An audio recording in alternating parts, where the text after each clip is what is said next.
आजच्या व्हिडिओमध्ये आपण प्रदोष व्रताची संपूर्ण कथा तसेच संपूर्ण माहिती बघणार आहोत. आपल्या हिंदू धर्मामध्ये अनेक सारे व्रत आहेत. त्यापैकी एक महत्त्वाचं व्रत म्हणजे प्रदोष व्रत. हे व्रत देवादिदेव महादेव आणि माता पार्वती यांची कृपादृष्टी आपल्यावरती व्हावी केले जाते. हे व्रत केल्याने आपल्या आयुष्यातील दुःख निघून जातं असे शिवपुराणमध्ये सांगितलेले आहे.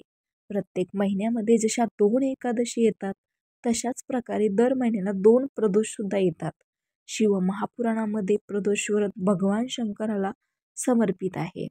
या दिवशी भगवान शंकराची पूजा विधीपूर्वक केली जाते आणि हिंदू धर्मात प्रदोष व्रताला अत्यंत महत्त्वाचे मानले जाते.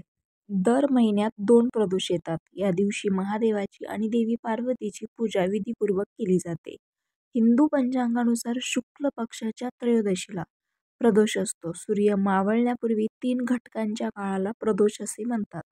आता बघूयात प्रदोष व्रताची कथा. पौराणिक मान्यतेनुसार समुद्र मंथनाच्या वेळी विष बाहेर आले तेव्हा महादेवाने जगाला वाचवण्यासाठी ते भयंकर विष प्यायले. हे विष इतके प्रभावी होते की ते प्यायल्यानंतर महादेवाचा घसा निळा पडला आणि विषाच्या प्रभावामुळे त्यांच्या अंगात असह्य जळजळ सुरू झाली. तेव्हा देवांनी महादेवाचा मत्सर, जल, बेलपत्र इत्यादींनी कमी केला. महादेवाने विष पिऊन जगाला विषाच्या प्रभावापासून वाचवले होते. त्यामुळे सर्व जग आणि देव महादेवाचे ऋणी झाले. ही घटना घडली ती वेळ त्रयोदशी तिथी आणि प्रदोष काळात घडली.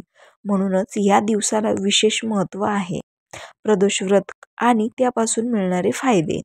आपल्या सर्वांना माहीतच असेल, प्रदोष व्रत प्रत्येक महिन्यामध्ये 2दा येतात आणि वर्षामध्ये 24 प्रदोष व्रत येतात. प्रदोष व्रत करण्यामागची वेगवेगळी कारणे आहेत. प्रदोष हे वारानुसार असतात आणि त्याची फळे पण आपल्याला वेगवेगळी मिळतात. सर्वात पहिलं सोमप्रदोष. जर प्रदोष सोमवारी आला असेल तर त्याला सोमप्रदोष म्हटले जाते. आपल्या मनातील सर्व इच्छा पूर्ण होण्यासाठी आपण सोमप्रदोष व्रत करू शकतो. हे केल्याने आपल्या मनातील सर्व इच्छा, आकांक्षा देवादिदेव महादेव पूर्ण करतात असे स्कंद पुराणामध्ये सांगितले आहे. दुसरं मंगळ प्रदोष. जर प्रदोष मंगळवारी येत असेल तर त्याला मंगळ प्रदोष असे म्हटले जाते. मंगळ प्रदोष व्रत हे ज्या लोकांना आजार आहे आणि आजारापासून मुक्ती हवी असेल तर त्यासाठी आपण मंगळ प्रदोष व्रत करू शकता. बुध प्रदोष. जर प्रदोष बुधवारी येत असेल तर त्याला बुध प्रदोष असे म्हटले जाते. आपल्या मनातील सर्व इच्छा, अपेक्षा पूर्ण करण्यासाठी आपण बुध प्रदोष व्रत सुरुवात करू शकता. गुरुप्रदोष. जर प्रदोष गुरुवारी येत असेल तर त्याला गुरुप्रदोष असे म्हटले जाते. आपल्या जीवनातील शत्रू कायमस्वरूपी निघून जावे असे वाटत असेल तर त्यासाठी गुरुप्रदोष व्रत सुरू करावा. याने भगवान शंकराची कृपादृष्टी आपल्यावरती नियमित पडेल आणि आपल्या आयुष्यातून आपले शत्रू निघून जातील.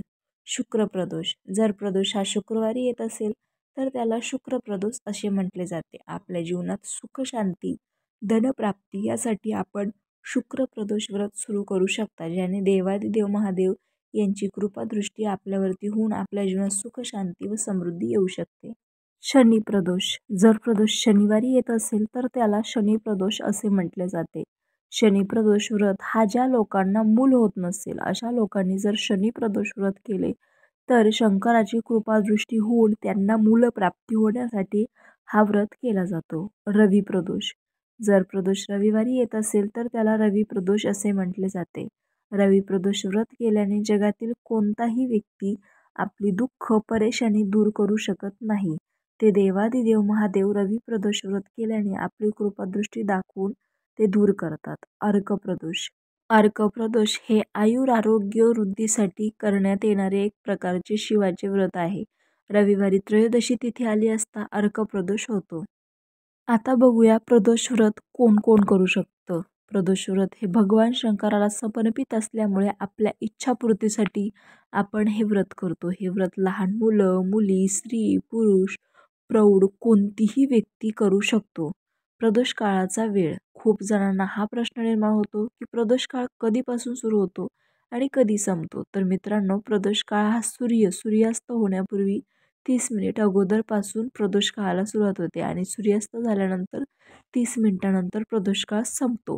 म्हणून प्रदोष काळामध्येच पूजा करावी.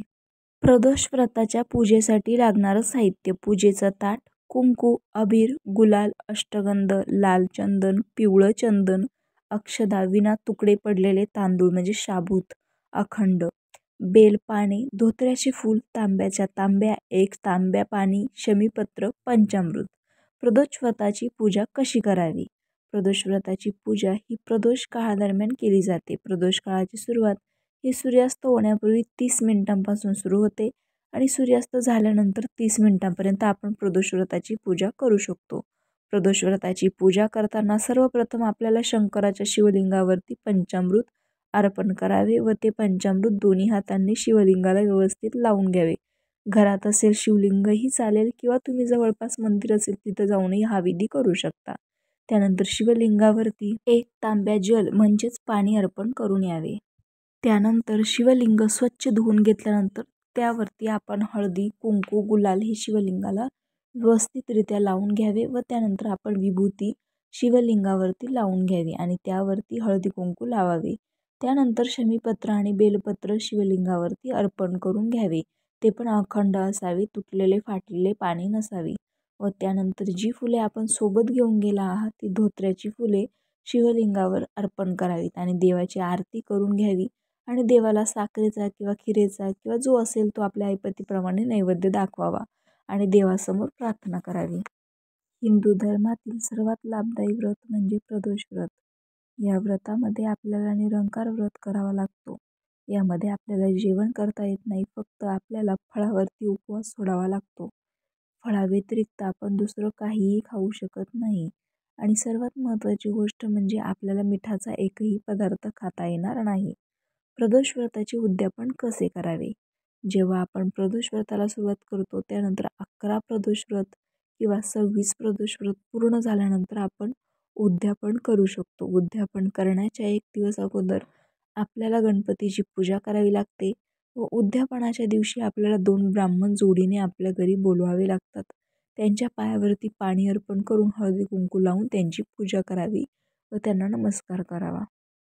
त्यानंतर ज्या ठिकाणी आपण प्रदोष व्रताचे उद्यापन करणार आहात त्या ठिकाणी छोटासा मंडप टाकून घरातल्या घरात तिथे देवाची स्थापना करावी आणि तिथे सुंदर रांगोळी वगैरे काढून प्रदोष व्रताची पूजा करावी आणि 108 वेळेस जी आपण खीर बनवणार आहात त्याची आहुती द्यावी चमच्याने आणि ब्राह्मणाद्वारे विधीपूर्वक मंत्रोपचार करून 108 वेळेस शंकराचे नाव घेऊन तुम्हाला शंकराला भोग लावावा लागेल किंवा आहुती द्यावी लागेल व त्यानंतर ब्राह्मणांना जोडीने जेवण्यास विनंती करावी. जेवण करून त्यांना दक्षिणा द्यावी व त्यांच्या पायावरती मस्तक टिकून त्यांच्याकडून आशीर्वाद घ्यावा व आपल्या डोक्यावरती तांदूळ किंवा अक्षदा टाकण्यास सांगाव्या आणि देवादिदेव महादेवाला प्रार्थना करावी. अशा प्रकारे उद्यापन करू शकता किंवा उद्यापन संपन्न होईल. तर ही यातील काही गोष्टी समजल्या नसेल तर तुम्ही जवळच्या आसपासच्या ब्राह्मणाला विचारलं तरी हरकत नाही. प्रदोष व्रत किती दिवस ठेवावे? आपल्यापैकी अनेक जणांच्या मनामध्ये हा प्रश्न निर्माण होत असेल की प्रदोष व्रत सुरू केल्यानंतर किती प्रदोष व्रत आपण करू शकतो आणि त्यानंतर त्याचे उद्यापन कधी करावे? आपल्या सर्वांना माहीत असेलच 1 महिन्यामध्ये 2 प्रदोष व्रत येतात, तर आपण कमीत कमी 11 प्रदोष व्रत करू शकता किंवा जास्तीत जास्त 26 प्रदोष व्रत करावे आणि त्यानंतर त्याचे उद्यापन करावे. रामकृष्ण हरी.